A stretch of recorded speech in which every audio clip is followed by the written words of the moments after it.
আসসালামু আলাইকুম। আজকে যে বিষয়টা নিয়ে একটু কথা বলবো সেটা হচ্ছে সময় মতো আজান না দেওয়া। বিশেষ করে ফজর সালাতে অধিকাংশ মসজিদে দেখা যায় রমাদান মাস ব্যতীত বাকির 11 মাস সময় থেকে বেশ কিছুটা সময় পর অর্থাৎ 15-20 মিনিট অথবা আধ ঘন্টা পরে ফজরের আজান দেওয়া হয়। অনেক মানুষ আছে যারা সারা বছর বিভিন্ন নফল সিয়াম বা রোজা থাকে।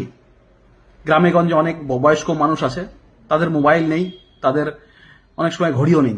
তারা কিন্তু অপেক্ষা করে ফজরের আজান হওয়া পর্যন্ত, ততক্ষণ তারা সাহুর খেতে থাকে।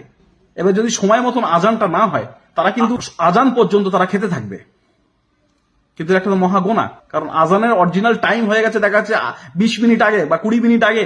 যেহেতু আজান হয় সে কারণে তারা 15-20 মিনিট ধরে খাচ্ছে বা রোজা শুরু করছে।